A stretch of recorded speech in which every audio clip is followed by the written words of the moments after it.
السلام علیکم۔ کراچی کے مختلف علاقوں میں تیز ہواؤں کے ساتھ بارش، مونسون کے دوسرے اسپیل کی زبردست انٹری، بادل برس پڑے، موسم انتہائی خوشگوار ہو گیا۔ کیا آپ حالات حاضرہ سے آگاہی حاصل کرنا چاہتے ہیں؟ خبر کے پیچھے چھپے اصل حقائق جاننا چاہتے ہیں تو ابھی سبسکرائب کیجئے جلمل پاکستان کو اور ساتھ ہی گھنٹی کے نشان پر کلک کر دیں۔ آپ کو بتاتے چلیں کہ کراچی میں مونسون کے دوسرے اسپیل نے انٹری دے دی۔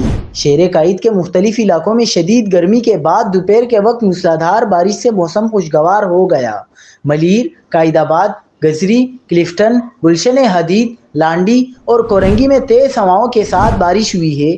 ڈیفنس فیز 7 اور 8 کے متعدد علاقوں میں بارش ہوئی ہے۔ شہر کے مختلف علاقوں میں کالی گھٹائیں چھا گئیں۔ نارتھ ناظم آباد میں شدید موسلادھار بارش ہوئی ہے، جبکہ بلدیہ ٹاؤن میں بھی اس وقت طوفانی بارش کی اطلاعات موصول ہو رہی ہیں، جہاں بارش کی رفتار 100 ملی میٹر فی گھنٹہ سے زائد تجاوز کر چکی ہے، لہٰذا شہری احتیاط کریں۔ محکمہ موسمیات کے مطابق کراچی میں مونسون کا دوسرا اسپیل بھی پہلے اسپیل کی طرح درمیانے درجے کی بارش برسائے گا۔